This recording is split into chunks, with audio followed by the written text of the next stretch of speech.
Hello, this is Dr. Grande. Today's question is, can I analyze the case of Tom Martens and Molly Martens?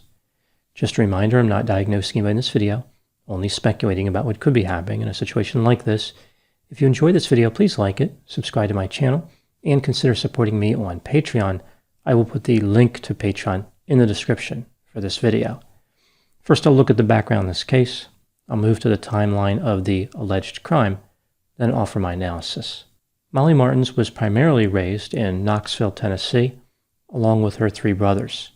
Her father, Tom, was an FBI agent. Her mother's name was Sharon. Molly went to college, but developed mononucleosis and dropped out. She met a man named Keith McGinn in 2007. The couple became engaged, but it appears as though the relationship was troubled. With the relationship in an uncertain place, Molly moved to Limerick, Ireland in March of 2008 when she was 24 years old. She answered an advertisement for a nanny placed by a 32-year-old man named Jason Corbett. He had two young children, Jack and Sarah. Jason's wife had unexpectedly died from an asthma attack in 2006. Jason worked for an international packaging company as a plant manager. Within 7 months, Jason and Molly were deeply in love. On February 14, 2010, they became engaged. Jason was able to transfer to another packaging plant in Winston-Salem, North Carolina. He always wanted to live in the United States. The couple moved there in May of 2011. On June 4, 2011, Jason and Molly married in Tennessee. According to Molly, Jason started mistreating her verbally, physically, and emotionally. She claimed that she sustained injuries that required medical attention. Jason would be violent for a while, then apologize, saying that things would improve, but invariably he would return to the harmful behavior. She suggested that he was controlling and paranoid. He thought that she was going to leave him for another man. Molly said that Jason would sometimes choke her before or during sex. She didn't want to leave Jason because of the two children, Jack and Sarah. Jason had told Molly that she could adopt the two children, but he never honored this commitment. So if the pair became divorced, Molly would not be able to see the children.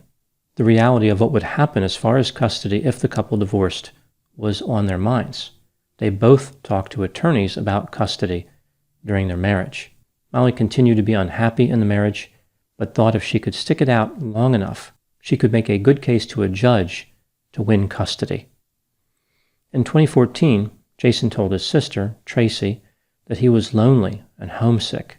He was considering returning to Ireland. Around the same time, the relationship between Tom Martens and Jason disintegrated, mostly because of the arguments between Jason and Molly about custody rights. Now moving to the timeline of the alleged crime. This is the account of what happened from Tom and Molly. On August 1, 2015, Tom Martens and his wife Sharon decided to stay at the residence of Jason and Molly. The children, Jack and Sarah, were there as well. Tom had brought a Little League aluminum baseball bat as a gift for Jack. Sometime around 3 a.m., Sarah woke up and came downstairs from her second-story bedroom to the first-story master bedroom. Sarah was upset because she believed that the drawings of fairies on her blanket were actually bugs and lizards. Molly comforted Sarah and took her back to bed. Molly returned to the master bedroom only to have Jason start an argument about Sarah's behavior. Molly was more assertive in the argument because her parents were in the house. Tom Martens and his wife were sleeping in the guest bedroom in the basement. Tom claimed that he woke up to a scream and loud voices, which were emanating from the first-floor master bedroom. He jumped out of bed, retrieved the Little League baseball bat, and made his way to the first floor. Tom opened the door to the master bedroom to see Jason and Molly in a physical altercation. Jason was attempting to strangle Molly using his right arm. He had her in a chokehold. Both Jason and Molly turned toward Tom. They had a surprised expression on their faces. Jason refused to discontinue his potentially lethal behavior. He said he was going to kill Molly. Tom joined in the fight, striking Jason repeatedly with the small baseball bat. Tom saw Molly starting to lose the fight, like she was losing consciousness, as Jason was dragging her toward the master bathroom.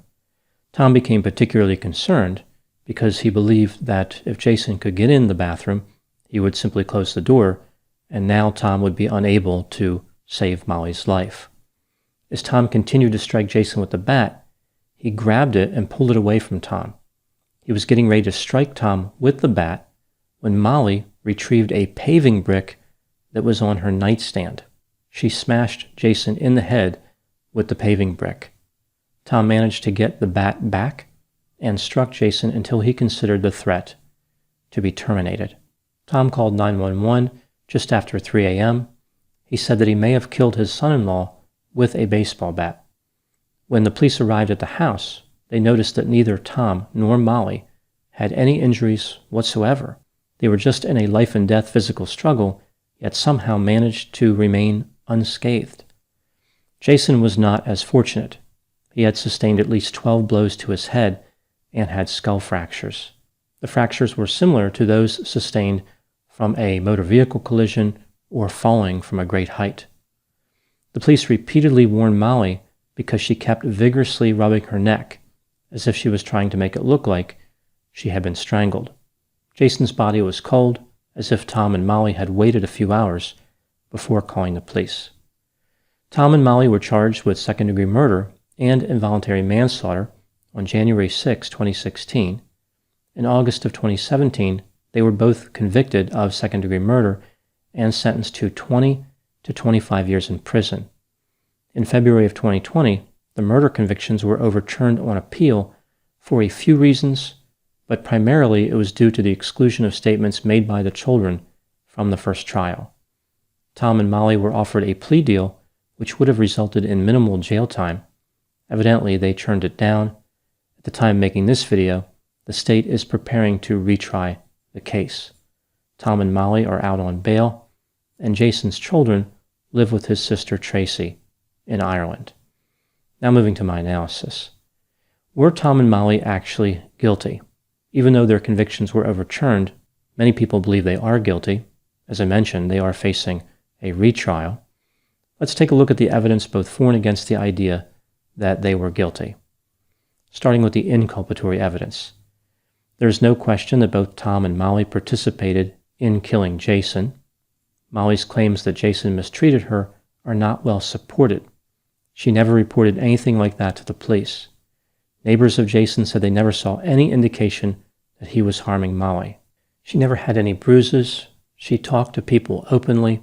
She never appeared to be frightened of Jason, and she even made jokes about him. One neighbor implied that Molly's stories were not always consistent. After killing Jason, Molly admitted that she had repeatedly told lies for some time, saying that sometimes she lied because Jason lied first. Here are a few examples of lies that Molly told. Molly and Jason agreed to a backstory that conveniently omitted that she was his nanny when they met. They first delivered this line at a dinner party by saying that Molly was working as an editor in Ireland when she met Jason. Molly told people that she had a little sister who died of cancer. The reality was that she didn't have a sister at all. She only had brothers. A college roommate said that Molly kept a framed photo of this little sister, but upon examination, the roommate noticed that the photo in the frame is the one that came with it when it was sold. Like it was a model in the picture. The same model would have appeared in many different frames at the store. On one occasion, when Molly was arguing with Jason about his bad behavior, she sent him an email in which she wrote, "Other than my sister's death, nothing has ever devastated me so much." Molly made it seem as though Sarah was her biological child. She even described what the pregnancy was like. The ongoing custody argument between Molly and Jason represented a motive to kill him. Jason had indicated to his sister that he may be returning to Ireland. He also talked about transferring some of his financial assets to a bank in Ireland, so it seems clear that he was serious about this move. Molly was running out of time to make her move to get the children. Not long after he was killed, Jason's children said that leading up to his death, he had anger management issues. They said there was a lot of emotional, physical, and verbal abuse going on in the marriage. They later recanted those statements, saying they were coached to lie. Molly made secret recordings of arguments that she had with Jason, as if she was trying to build some type of case against him or documenting reasons to justify self-defense. Molly's mother and father ended up at Molly's house after a sudden change in plans by Tom. This was not a typical behavior for Tom. Usually he liked things to be orderly and didn't make last-minute decisions. The crime scene evidence appears to be inconsistent with self-defense. A few examples: Tom Martens just happened to be in possession of a small baseball bat.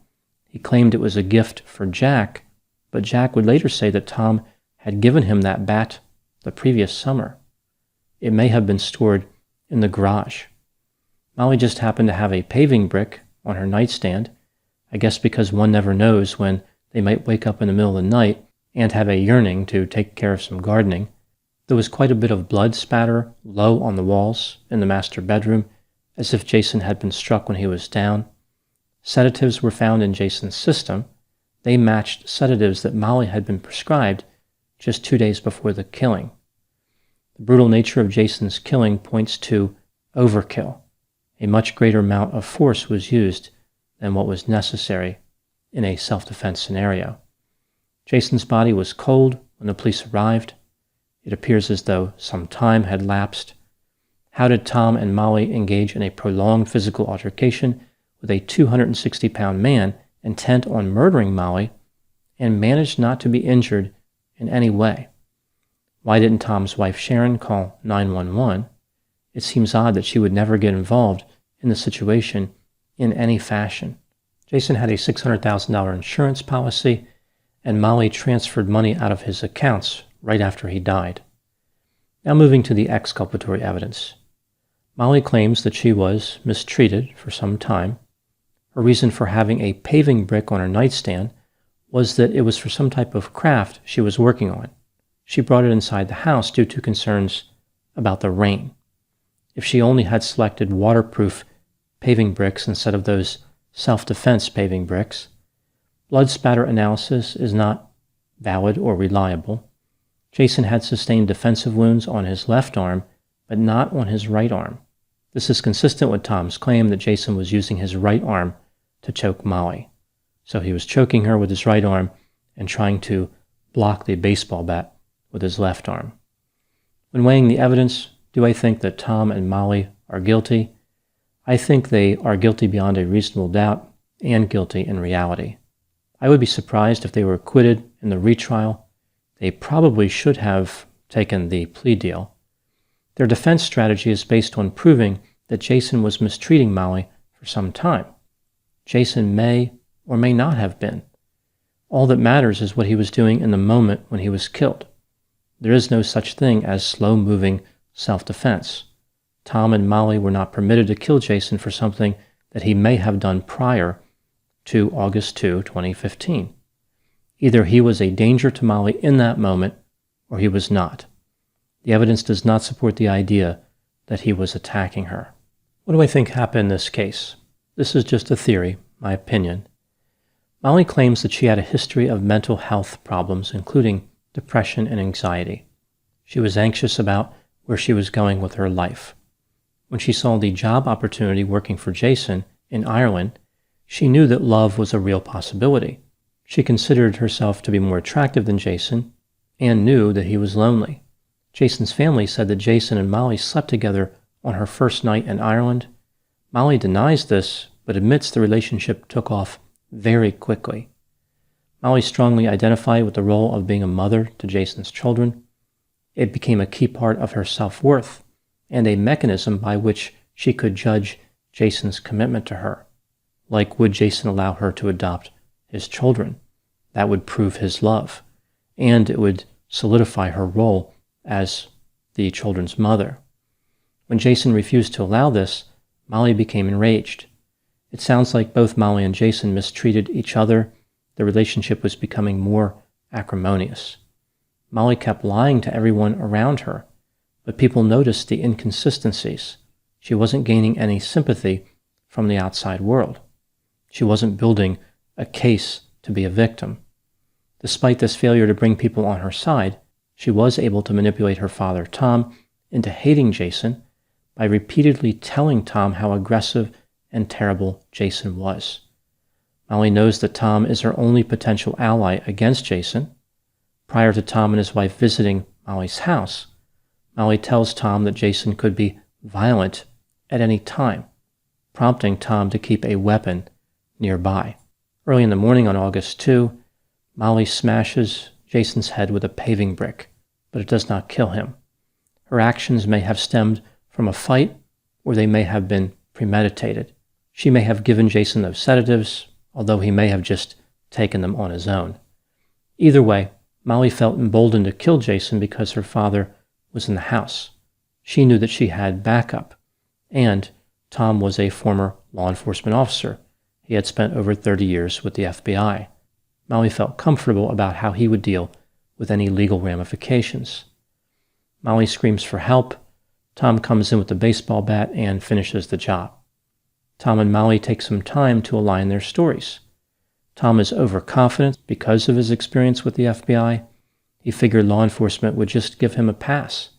For this reason, Tom and Molly don't even bother to injure themselves to make it look like there was actually a physical struggle. In addition, I think that Tom probably adopted a mentality which is common in law enforcement, which says that there are good guys and bad guys. Everybody is one or the other. There is nothing on a continuum. There are only extremes. In his mind, because he killed somebody that he thought of as bad, Tom is automatically good. He forgot that both of them could be bad guys. Those are my thoughts on the case of Tom Martens and Molly Martens. Please put any opinions and thoughts in the comment section. They always generate an interesting dialogue. As always, I hope you found my analysis to be as intriguing as a nightstand decorated with paving bricks. Thanks for watching.